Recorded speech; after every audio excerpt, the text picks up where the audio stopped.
기도하고 바로 시작하도록 하겠습니다. 살아계신 하나님 아버지, 2부 예배로 인도하신 은혜를 감사드립니다.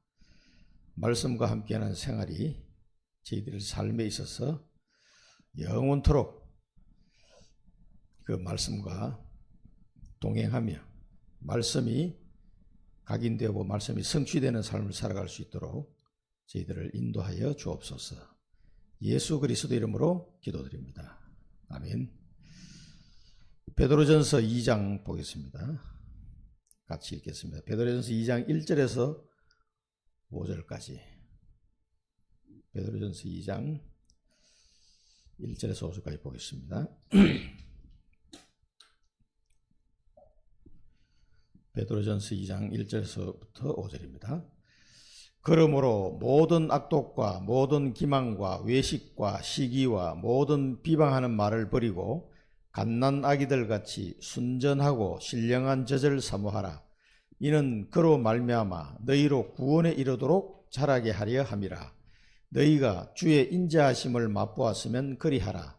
사람에게는 버림바 되었으나 하나님께는 택하심을 입은 보배로운 산돌이신 예수께 나아가 너희도 산돌같이 신령한 집으로 세워지고 예수 그리스도로 말미암아 하나님이 기쁘게 받으실 신령한 제사를 드릴 거룩한 제사장이 될지니라. 아멘.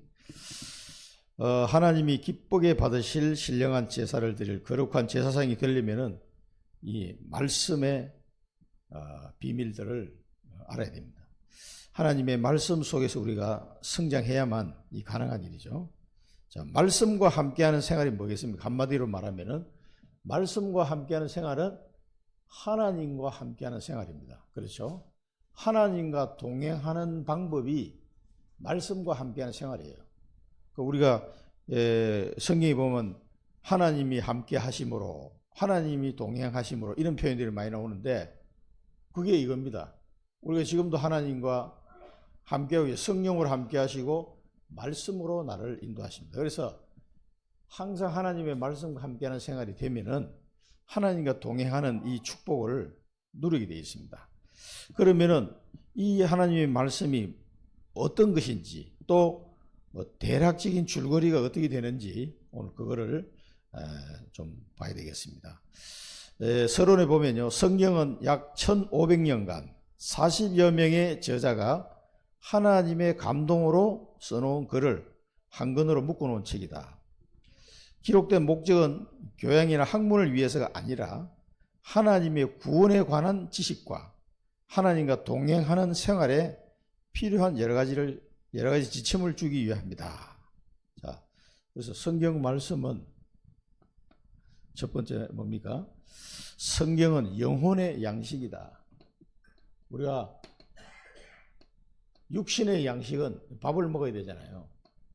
영혼의 양식인 이 성경 말씀이기 때문에 이 하나님의 말씀을 먹는다는 것은 뭘까요? 그 말씀을 들음으로써 먹는 거예요. 믿음은 들음에서 나며 들으면 그리스도의 말씀으로 말미암느니라. 그렇기 때문에 하나님의 말씀을 계속 들어야 됩니다. 밥은 우리가 이게 숟가락이나 젓가락으로 떠먹어서 입으로 먹는 거지만은 이 영혼의 양식 하나님의 말씀을 들어야 돼요.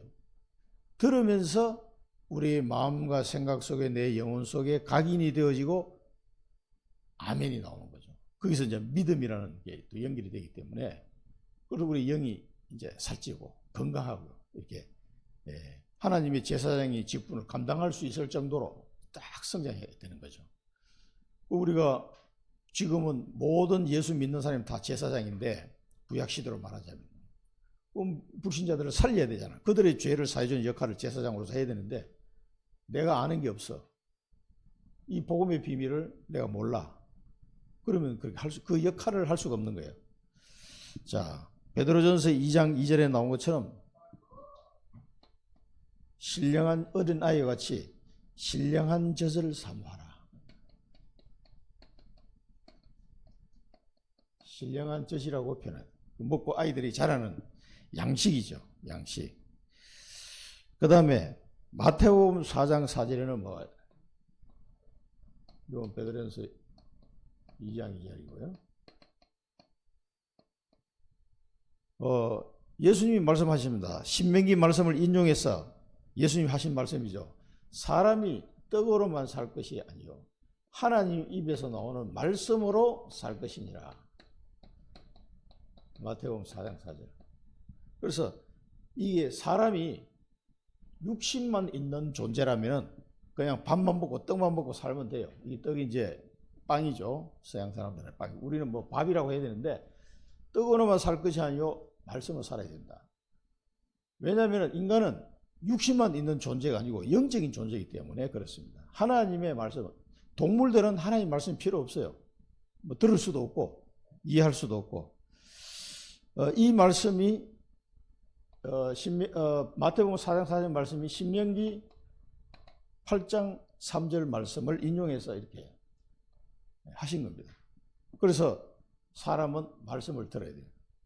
말씀 안 들으면 믿음이 자라지 못하게 되고 우리가 원래 해야 될 역할을 못하게 됩니다. 아이들이 이 신령한 젖을 먹고 밥을 먹고 아이들이 무럭무럭 자라야 돼. 어릴 때는 많이 먹잖아요. 왜? 성장해야 되니까. 키도 커야 되고 뭐 몸무게도 늘어나야 되고 많이 먹습니다. 그러니까 이제 신앙생활 처음 할 때는 더 많이 먹어요. 그런데 하나님의 영의 양식을 나중에 중직자가 돼가지고 잘 안 먹는 사람이 있더라고. 그러면 본인이 뒤처지게 되는 거예요. 나중된 자가 먼저 되고 먼저 된 자가 나중 될 것이다. 예수님이 말씀하셨잖아요. 그래서 하나님 말씀을 계속해서 겸손한 마음으로 내가 안다고 생각하는 순간 그 사람은 끝납니다. 엎드려서 하나님 말씀을 그러한가 하여 말씀을 상고하고 계속 배워야 돼요. 하나님 말씀에 굉장히 이게 비밀들이 많기 때문에요. 그 다음에 이 교재는 없습니다만 우리가 한 가지 더 말씀하자면 뭡니까? 히브리서 4장 12절 말씀. 이 하나님의 말씀은 활력이 있고 운동력이 있다 그랬잖아요. 그래서 이 말씀이 우리의 영과 혼과 골수를 찔러 쪼개기까지 하며 또 우리의 마음과 생각과 뜻을 판단하신다.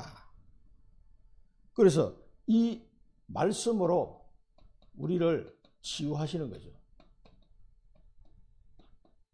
하나님의 뜻을 알고 하나님의 뜻대로 순종할 수 있는 하나님이 쓰실 만한 자로 우리를 수술하는 거예요. 치유하시는 거예요. 말씀을 들을 때 말씀이 들어가서 나를 치유하는 거예요. 그래서 우리가 복음을 전해보면은 이 말씀을 잘 듣는 사람은요, 이게 계속 일주일에 한 번 만나는데도 치유가 돼요. 저는 이런 사람 많이 봤습니다. 치유되면서 변화가 오는 거예요, 이 사람이. 그래서 말씀을 들어야 됩니다. 그러면은 왜 그런가 하면은 말씀을 따라가지 않으면요, 내 생각대로 가버려요. 그래서 하나님의 뜻하고 아무 상관없는 쪽으로 가버린단 말이에요. 그러면 그 사람은 하나님의 축복을 준비해놓은 이 복을 받을 수가 없어요. 하나님의 말씀을 따라 안 가고 내 생각대로 가버리니까. 말씀 안 듣는 사람은 다 자기 생각대로 갑니다. 왜냐하면 자기가 살아온 그런 문화적인 배경 속에 가지고 있는 그런 기준이 있거든요. 생각과 기준. 그대로 가버린 거. 그게 전부 뭡니까? 사단 문화에서 나온 것들인데 하나님의 말씀을 안 들으면 그쪽 방향으로 갈 수밖에 없어요. 그래서 이스라엘 백성이 가나안 땅 가가지고 하나님의 말씀이 멀어지니까 가나안 족속들이 섬기고 있는 그 우상을 따라 가버린 거예요. 그 지역의 문화가 그러니까. 영적 흐름이 그러니까. 그래서 하나님의 말씀을 놓치는 순간 우리는 내 생각대로 갑니다. 내 생각이 하나님 뜻하고 맞으면 괜찮은데 전부 다 사단 문화 속에 있은 그런 사상들이기 때문에요. 하나님을 떠나버리는 거예요. 그래서 우리는 하나님의 말씀을 어떻게 하냐면은 이 말씀을 들을 때 좀 추가로 말씀드리자면요. 이 말씀을 들을 때 아멘 하잖아요. 이 말씀이 받아들일 때. 아멘 할 때 이 각이 됩니다. 어떻게? 네, 믿으신다는 거죠. 하나님의 말씀이 옳습니다. 그 뜻이거든요. 아멘. 하나님의 말씀이 맞습니다. 동의한다는 뜻이에요. 아멘 한 말이. 이게 히브리어예요. 히브리어. 아멘이 영어가 아닙니다. 이게. 이 아멘이라는 할 때 하나님의 말씀이 그렇습니다라고 인정하는 거죠. 내 자신이. 아멘 되죠. 그럼 하나님의 말씀이 믿으신다는 얘기죠. 이때 각인이 되는 거예요. 그리고 하나님의 말씀이 내 영혼 속에 뿌리를 내려야 되는데 이 말씀을 붙잡고 기도할 때 내 영혼 속에 뿌리 내립니다. 이 뿌리 내리게 있어요. 그래서 우리가 예배 끝나고 잠시라도 말씀을 붙잡고 잠깐 1분이라도 기도하시는 게 좋아요. 그 해놓고 또 나는 잊어버릴 수가 있습니다. 다 기억 안 해도 돼요. 기억은 하나님도 하시기 때문에 말씀을 붙잡고 기도하면 내 영혼 속에 뿌리를 내립니다. 이 말씀이요. 나는 잊어버렸어. 괜찮아요. 내 영혼 속에 뿌리 내립니다. 이걸 보고 우리는 믿음이라고 해요. 확실하게 이제 하나님 말씀이 믿어지는 거예요. 그런 다음에 이 말씀이요. 이 전도라는 게 뭡니까? 말씀을 전달하는 거잖아요. 하나님의 말씀을 전달하는 이 전도가 되어지면요. 그 하나님의 말씀이 성취가 되는 거예요. 이 말씀이 성취가 되고 이때 체질이 되는 거예요. 말씀의 체질이 되는 거예요. 그래서 이 말씀을 듣고 아멘 그 말씀 보고 기도하고 뿌리 그 다음에 전도까지 가야 돼요. 이 말씀을 내가 전달할 때 현장에 그 내가 말씀을 전달할 현장이 없는 사람은요 이 체질 되기까지가 더 어려운 거예요. 나는 왜 체질이 안 될까? 각인 뿌리 체질 되는 거는요 말씀을 받고 그걸 붙잡고 기도하고 그걸 현장에 전달할 수 있어야 돼요. 그래 현장에 내가 다락방이 되어지는 사람은 굉장히 그러니까 그 사람이 복 받는 거예요. 사실은요. 이 말씀을 또 전달하게 됩니다. 저도 일주일 내내 이렇게 다락방을 통해서 복음 전하고 또 캠프 나가고 하면은 전도를 하게 된단 말이에요. 그럴 때 말씀이 성취가 되는 겁니다. 그러면서 나에게는 그 말씀이 자꾸 체질이 바뀌는 거예요. 이 한 번 받은 말씀이 이 3번이나 반복되는 거거든요. 이렇게. 그렇게 해서 내 현장에 성취가 되는데 이걸 복음화라고 그러는 거예요. 복음화. 내가 복음화가 되고 내 현장이 복음화가 되고 전 세계를 복음화하는 사람이 되는 거예요. 말씀을 보고 그냥 끝내지 마시고 기도하시고 현장에 전달하셔야 됩니다. 그럼 이게 내 양식이 각인뿌리 체질로 이렇게 쫙 똑같은 말씀 한 번 듣고 끝났는데 아멘으로 끝난 사람이 있고 기도하는 사람이 있고 현장에 가서 전달하는 사람이 있어요. 전달까지 가지는 사람은 훨씬 이익입니다. 이게. 무슨 일을 하기 전에 이런 비밀이 있다는 걸 아시고 그럼 말씀을 전거한다는 게 이 전도거든요. 굉장히 그게 내 성취가 되고 내 체질이 되는 거예요. 말씀이 그 현장에 성취가 되는 거라니까. 성경은 하나님 말씀입니다. 성경은 하나님의 말씀이다. 그 어떤 바보 같은 신학자는 성경에는 하나님의 말씀도 있다. 이렇게 자유주의 신학이에요. 이렇게 사람들 헷갈리게 하는 사람들, 그런 사람은 지옥 갑니다. 하나님 나라 갈 수가 없어요. 성경은 하나님의 말씀입니다. 자, 디모데후서 우리가 잘 아시는 대로 3장 15절에서 17절까지를 봐야 되겠습니다. 이거 같이 읽어보겠습니다. 디모데후서 3장 15절 17절 하나님의 감동으로 기록된 것이다.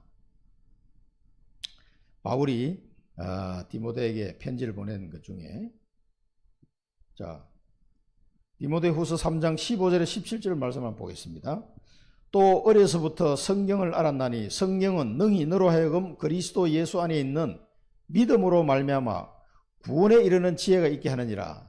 모든 성경은 하나님의 감동으로 된 것으로 교훈과 책망과 바르게 함과 의로 교육하기에 유익하니 이는 하나님의 사람으로 온전하게 하며 모든 선한 일을 행할 능력을 갖추게 하려 함이라. 선한 일을 행할 능력을 하나님의 뜻을 이루는 그 일을 할 능력을 갖추도록 하기 위해서 말씀을 자꾸 주시는 거예요. 그래서 성경은 하나님의 감동으로 된 것이다. 사람이 기록한 것 같지만 사람이 구상해서 쓴 게 아니에요. 그 선지자에게 하나님의 말씀이 임하니까 그대로 기록한 거예요. 그 사람 손을 빌려서 우리 눈에 보이는 책으로 기록을 남긴 거지 그 사람들의 머리로 구상해서 쓴 것이 아니라니까. 전부 다 성령의 감동으로 기록된 것이다. 하나님의 감동으로 기록된 것이다. 그 다음에 이사야 우리가 지난번에 배웠죠. 이사야 34장 16절에 보면 다 짝이 있다고 그랬잖아요. 이 성경 말씀은 다 짝이 다 있어요. 그래서 일관성이 있는 말씀입니다. 여호와의 입이 명령 하였고 그의 영이 모으셨나이다. 이렇게 표현되어 있어요. 그래서 이건 이제 학자들이 설명하기는 하나님의 말씀을 두고 한 말이다. 우리 얼핏 보면은 다른 것에 대한 예언 같지만은 하나님의 말씀을 두고 한다. 그래서 성경 말씀은 하나님의 명령에서 그렇게 딱 일관되게 하나님의 말씀이 기록되도록 그렇게 하셨다. 그래서 성경 말씀을 쭉 보면은 주제가 1500년이나 걸쳐서 각자 다른 시대에 다른 40여 명의 사람이 썼는데도 불구하고 성경 말씀이 주제가 쭉 일관되게 나와요. 그게 뭡니까? 우리의 구원에 대한 내용이에요. 구원에 대한.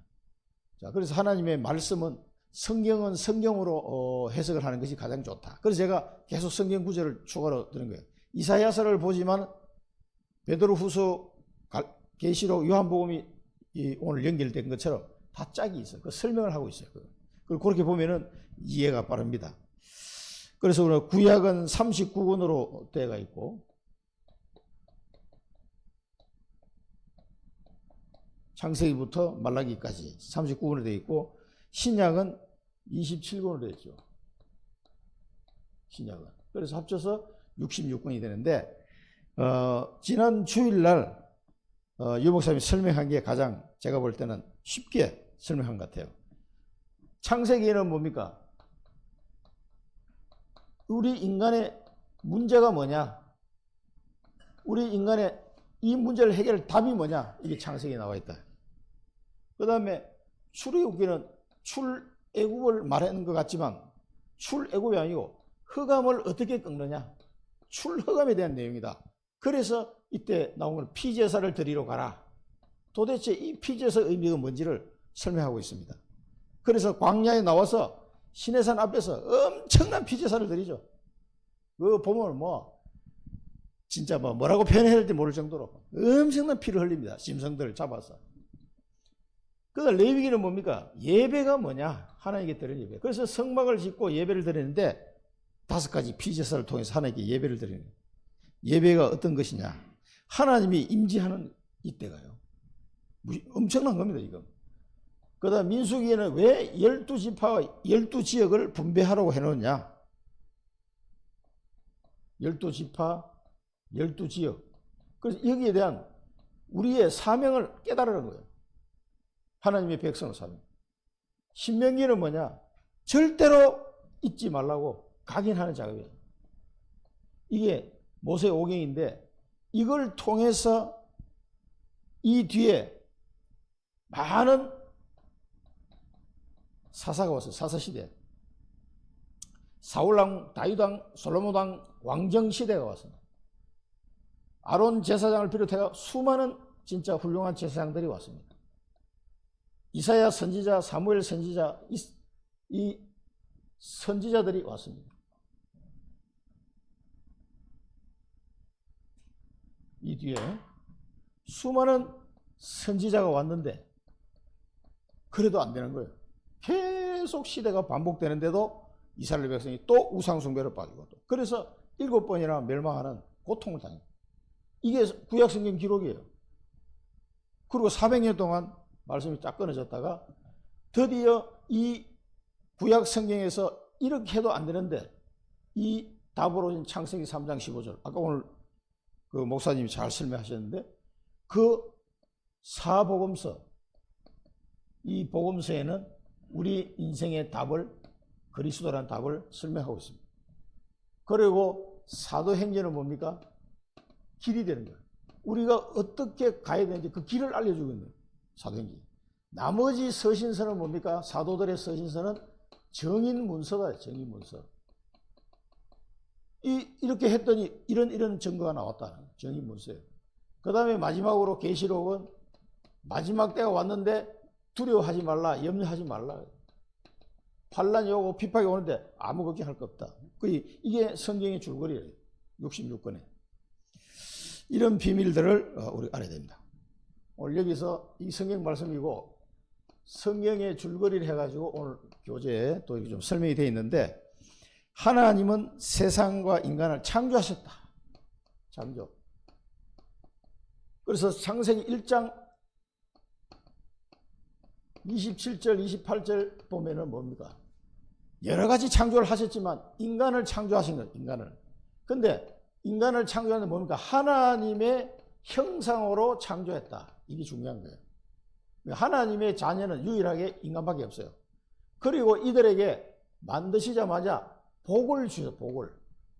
이게 중요합니다. 27, 28절. 하나님의 형상을 닮은 존재, 우리가 이래 봬도요. 아, 대단한 존재입니다. 그래서 만물의 영장이라고 하는 말이 여기서 나온 거예요. 하나님의 형상을 닮은 유일한 존재이기 때문에. 그래서 인간의 생명이 존엄한 거예요. 아니, 왜 동물을 사랑해야 되는데, 원숭이 한 마리하고 인간 한 명하고 그 죽음이 다르다 이 말이에요. 똑같은 게 아니에요. 왜? 하나님의 형상이 있는 존재이기 때문에. 그래서 사람은 그게 중요한 거예요. 이 하나님의 말씀을 모르면 인간의 생명을 쉽게 보는 거예요. 그래서 히틀러 같은 사람은 몇 명 죽였어요? 유대인만 600만 명이 죽였어요. 2차 대전 이렇게 해가지고 수백만 명, 유대인 외에도 수백만 명이 죽었어요. 2차 세계대전 때. 왜 그래요? 인간이 하나님의 형상인지 몰라서 그래요. 그들의 배경 속에 역사적으로 보면 다윈의 진화론 때문에 유럽이 1차 대전, 2차 대전 큰 고난을 당한 거예요. 아니, 인간은 하나님이 창조하신, 하나님의 형상으로 창조하신 존재라는 사실을 모르니까, 그냥 원숭이가 좀 이렇게 지나니까 발전해가지고 사람이 됐어. 그러면 원숭이 100마리 죽이는 거나 사람 100명 죽이는 거나 똑같다 생각하는 거예요. 그러니까 우리 민족이 최고 너를 아무것도 아니야. 막 죽이는 거예요. 그러면서 전혀 양심의 가책을 못 느끼는 거예요. 그런 사상이 탁 들어가니까. 그게 사단이 주는 사상이에요. 그러니까 모든 인간은 아무리 못생겼든 저기 이상하게 사는 사람들이든 하나님의 형상입니다. 그래서 우리가 그 아프리카에 가보면 그 아이들을 보면은요, 정말 이렇게 사는구나. 그렇게 험악하게 태어난 아이들도 하나님의 형상입니다. 우리 이걸 알면은 한 인간 한 명 한 명이 귀한 거예요, 사실은. 이걸 모르면 그냥 사람이 이상이 되는 거예요. 그러니까 막 처참하게 이렇게 해도 양심의 가책이 없어요. 그래 못 사는 나라에 가면은 옛날에 선진국이 그런 약 같은 거 개발하면은 약을 시험을 어떻게 하냐면 저 후진국에 가서 시험하는 거예요. 먹여가지고 어떻게 되나 돈 좀 주고. 그래 생명을 자기들만 좋고 이 사람들은 그냥 하찮게 보는 거예요. 그러니까 노예로 잡아가고 비참하게 만드는 거죠. 이걸 모르니까 그런 사상들이 쫙 사단이 깔아놓은 거예요. 그러니까 걸려 넘어진 거지. 이걸 알아야 됩니다. 창조 이걸 알아야 돼요. 이게 성경이 아주 중요해요. 그리고 여기서 한 가지 지금 설명이 빠졌는데 여기서 한 가지 더 보태면요. 하나님이 언약을 주셨어요. 언약을. 이게 창세기 2장 17절이에요. 자, 하나님의 형상대로 지으시고 그들에게 복을 주시고 언약을 주셨어요. 이거는 이 생명을 그대로 유지하기 위한 방법을 주신 거예요. 이 선악을 알게 하는 나무는 절대 먹지 마라. 왜 나무 열매를 가지고 언약을 맺었을까요? 그때는 아담과 하와 가장 쉬운 방법으로 할 수 있는 게 이때 인감 도장이 있었으면 야, 너 인감 도장 갖고 와봐. 너 도장 찍어. 나하고 이제 약속하는 거야. 이렇게 했을 텐데 그때는 인감 도장이 없었잖아요. 그리고 나무 열매를 보면 제일 간단하거든요. 그래가지고 아담에게 이 언약을 주신 거예요. 하와는 자기 남편 아담에게 들은 얘기예요. 하나님과 약속할 때는 아담이 약속했지 하와는 없었어요. 그때는. 언약 맺고 난 뒤에 하와가 태어났으니까. 만들어졌으니까. 그러니까 남자가 일단 문제예요. 그래 남편이 자기 부인에게 언약을 설명해 줘야 된다 말이에요. 그러니까 이 언약을 하나님이 이게 창조에 같이 좀 봐야 돼요. 교재는 좀 빠졌습니다만은. 자, 두 번째는 타락. 인간이 이랬던 인간이 타락한 게 창세기 3장에 나오죠. 그래서 타락과 동시에 하나님이 새 언약을 주셨습니다. 새 언약. 그것도 요즘 빠졌는데 좀 보충을 해요. 창세기 3장 15절. 여자의 후손이 와서 인간을 타락하도록 미혹했던 이 뱀의 머리를 박살낼 것이다. 아까 우리 저 목사님은 좀 성경대로서 이 성경 번역이 좀 약해요. 머리를 상하게 한 게 아니라 상하게 한 게 아니에요. 루터의 번역에 의하면 기계로 믹서기로 확 갈아버리다 이런 표현이에요. 독일어는. 그게 제대로 번역한 거지. 헬라어의 가장 근접한 설명이 루터가 제대로 설명한 거예요. 머리를 우리나라 단어로 하면 박살내다 그 말이 제일 어울리는 것 같아요. 아주 뱀의 머리를 박살내버린 거예요. 이 언약이 창세기 3장 15절에 여자 후손. 이게 인생에 우리 인간에게 하나님이 답을 주신 거예요. 이게 새 언약입니다. 새 언약. 그래서 하나님은 이 타락한 인간을 구원하기 위해서 한 사람을 불렀어요. 그래서 하나님이 아브라함을 부르신 거예요. 그래서 아브라함을 불러가지고 하나님이 이제 구원의 계획을 이제 시작하는 겁니다. 그게 창세기 12장 1절에서 3절. 요 사이에 뭐 네피림 시대 오고 쭉 왔잖아요. 노아 뭐 홍수 오고.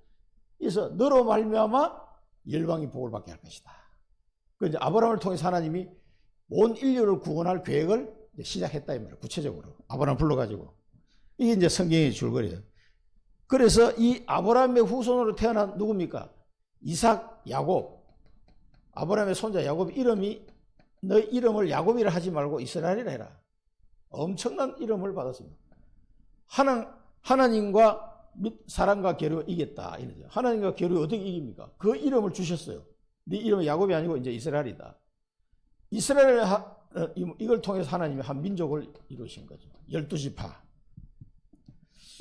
그게 이제 그러니까 우리 성경의 구약 성경에 보면 아브라함의 하나님, 이삭의 하나님, 야곱의 하나님 항상 그렇게 나오죠. 요셉의 하나님 이런 단어는 안 나와요. 요셉이 굉장히 큰일을 했는데도 불구하고 이 이스라엘 민족이 나오기까지 쓰임 받은 사람이 아브라함, 이삭, 야곱이거든요. 이 한 민족을 이루어요. 이 민족을 불러서 하나님이 하실 일을 행하시는 거죠. 자, 이제 이 이스라엘의 역사가 이제 쫙 이렇게 나오는 겁니다. 그 다음에 다섯 번째는 그래서 이 언약을 완전히 성취하기 위해서 예수님이 이 땅에 오셨습니다. 그래서 성육신 하시고 십자가를 지신 거예요. 십자가. 그래서 십자가에서 요한복음 19장 30절에 다 이루었다. 이 모든 언약을 이제 다 이루었다. 이 언약을 다 이루었다. 그게 이제 중요합니다. 그 다음에 이 부활하신 예수님께서 교회를 남기셨어요. 교회. 내가 이 반석 위에 내 교회를 세우리라. 그래서 이 교회를 통해서 세계 복음화는 이 구원 역사를 이루어가게 하신 거죠. 그게 사도행전에 쭉 나옵니다. 초대교회부터 로마까지 쭉 이어지는 구원의 역사를 하나님 이루어가셨습니다. 이게 뭡니까? 우리가 잘 아는 138 언약을 주셔서 사도행전 1장 8절에 땅끝까지 이르러 내 증인이 되리라 하신 말씀이 성취가 되기 시작합니다. 마태복음 24장 14절 이 천국 복음이 모든 민족에 증언되기 위하여 온 세상에 전파되리니 그제야 끝이 오리라. 이 말씀을 주셨습니다. 그리고 요한복음 20장 31절에는 이 성경을 기록한 것은 예수가 하나님 아들 그리스도심을 믿게 하기 위하며 또 믿고 그 이름을 힘입어 생명을 얻게 하려 하심이라. 이 구원 역사. 이거를 땅끝까지 이루게 하셨습니다. 그리고 예수님의 재림과 마지막 심판.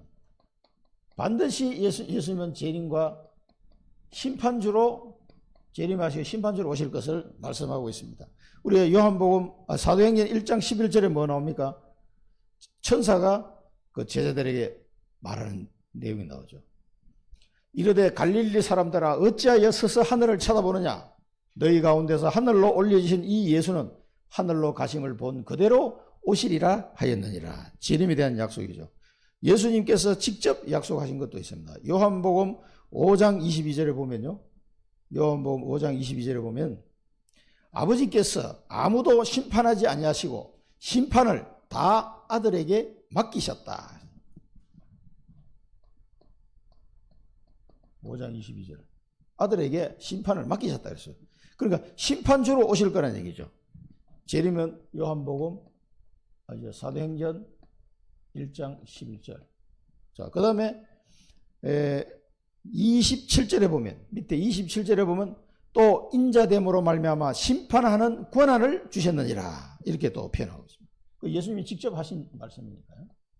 심판주로 오실 것을 미리 말씀하십니다. 16장 요한복음 16장 11절에도 보면은 심판에 대하여 하면 이 세상 임금이 심판을 받았습니다.